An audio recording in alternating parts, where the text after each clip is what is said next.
Bom dia, gente linda de Praia Grande.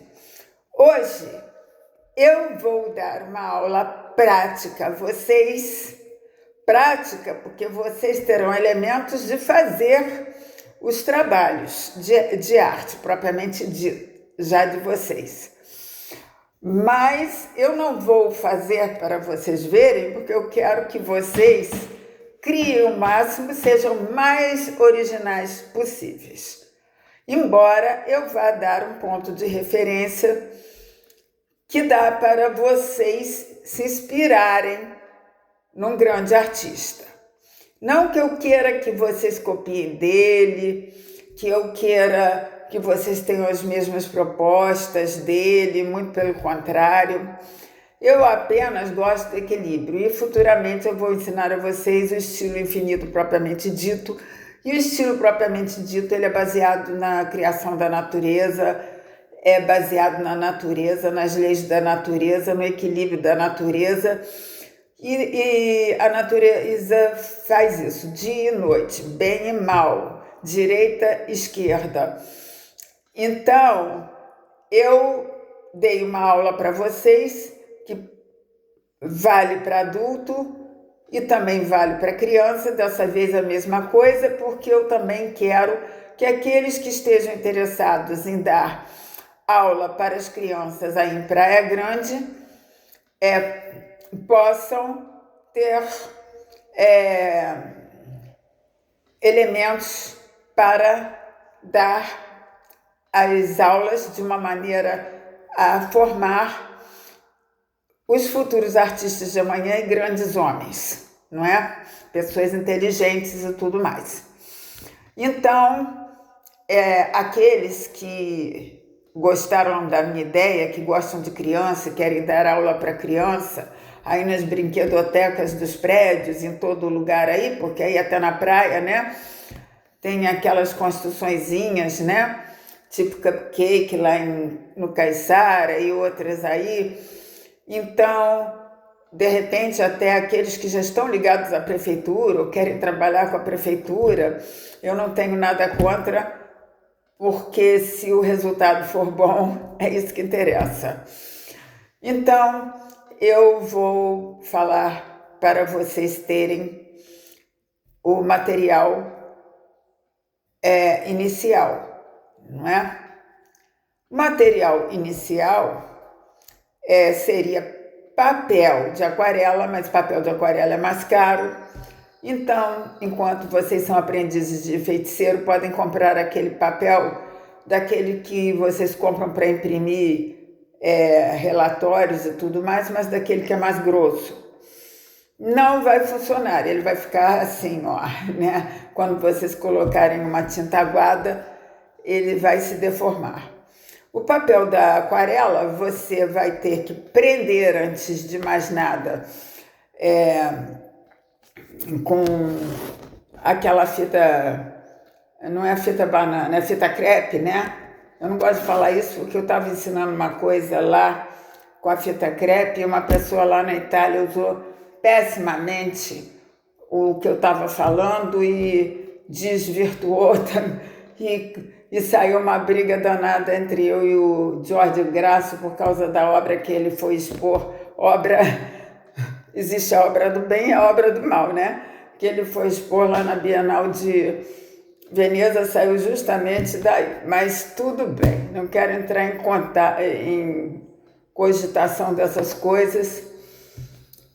Então, vocês peguem a fita crepe, vocês num lugar duro e liso, vocês põem o papel, vocês pegam a fita crepe, assim nas beirinhas do papel vocês coloquem a fita crepe segurando, porque assim ela vai ficar puxadinha e quando vocês umedecerem o papel antes de pintar com aquarela, não vai deformar. Essa é a técnica. Mas como o papel crepe custa caro, vocês não vão fazer isso para criança, papelão também serve, se presta a isso. a fazer coisas assim com a tinta aguada. E também vocês vão acabar descobrindo outras maneiras de usar as tintas, os materiais aos poucos, não é? Então, de repente, caixas de papelão, de sapato, tem sempre aquela parte de papelão que são mais resistentes à água, né, e as tintas fluidas misturadas com água, pigmentos e coisas assim, que é muito bom isso para quem vai dar aula para as crianças. Então eu vou pedir a vocês para apertar o dedo na Google e procurar Rotico, e ver as obras dele. Eu não quero discutir aqui, claro que depois eu vou falar muito nisso, a respeito de qual é o movimento dele, por que ele fez isso, qual foi a proposta dele. Usem isso como aquela maçã que vocês viram em cima da pia, que vocês querem usar para pintar uma natureza morta, com o estilo de vocês, com as ideias de vocês. Não quer dizer que vocês estejam roubando os direitos autorais de Deus que fez a maçã, né? Vocês estão pegando a maçã, que é a criação de Deus, do artista Deus, e vocês estão dando a interpretação de vocês e a criatividade de vocês para criar uma obra de arte genuinamente de vocês. Então, eu estou pedindo para vocês olhar os quadros de Rotico, não para copiarem, né? Eu também não estou dando as minhas obras aqui nesse sentido, porque não quero também influenciar vocês. Já basta eu ter que falar nas obras de Rotico para dar essa explicação, mas se eu também puser meus trabalhos aqui, como eu já fiz em outros casos, vocês vão acabar se influenciando, porque é mais difícil vocês se influenciarem por um grande artista do que pela obra de um professor. Porque o professor, vocês acabam tendo o lado sentimental, vocês se envolvem e aquilo penetra no trabalho de vocês.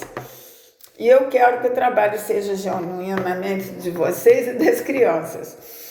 Então, o que acontece? Se vocês querem fazer um trabalho, porque não vou dizer que esse tenha sido o objetivo de Rotico propriamente, como foi de Miró, né? Aquele lado orgânico que você percebe na obra dele, se foi intencional ou ele querer que você sinta isso ou não, isso é outro caso e eu vou discutir depois, mas no nosso porque eu trabalho com estilo infinito e que eu desenvolvi, e o estilo infinito é baseado na natureza, existe o dia, existe a noite, existe o bem, existe o mal, então eu sempre vou fazer assim. Dei uma aula para vocês com geometria, né, com forma. Agora eu vou dar a aula a vocês na parte mais ligada à fluidez, que com um clima frio em Praia Grande é fantástico, porque vocês chegam na praia, vocês olham aquela paisagem cinza, azulada às vezes, rosada às vezes, amarelada às vezes, parece propriamente uma aquarela, né? Vocês olham, se vocês tiverem sensibilidade, só a Praia Grande em determinados momentos das estações do tempo, vocês vão encontrar ali já uma obra que parte do concreto para a fluidez, né? E Rotico não gostava muito de ser chamado de abstracionista, mesmo porque ele trabalhava com quadrados, com formas retangulares. Então, mas porque ele partia justamente de formas, né? De retângulos e formas geométricas. Isso é a proposta dele. A de vocês pode ser outra. O que importa é que vocês vão pegar, né? Pode ser no papel nesse papel para aquarela, no papelão, ou pode ser mesmo na tela, né? Agora, o grande lance é fazer quadrados, como Rotico fazia, retângulos. E como que vocês vão fazer aquela passagem da fluidez? Vocês vão fazer o quadrado e deixar molhado, não esperar secar. Depois vocês vão pegar a aquarela no mesmo tom que vocês usaram para fazer o quadrado interno e vocês vão começar a passar a tinta de aquarela e a tinta fluida da parte de fora para a parte de dentro.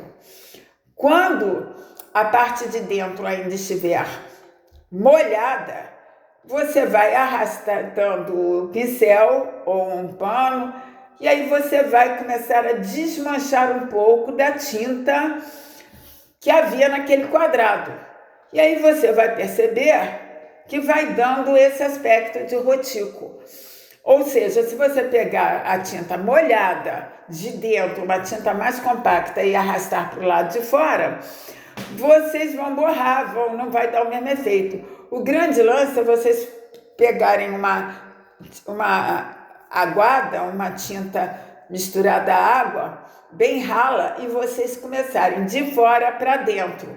E aí, ir arrastando ainda molhada aquela parte da tinta mais grossa, mais compacta, para dentro, até dar esse aspecto. Não de dentro para fora, da tinta mais compacta para a tinta mais fluida, mas de fora da tinta mais fluida, da aquarela para dentro.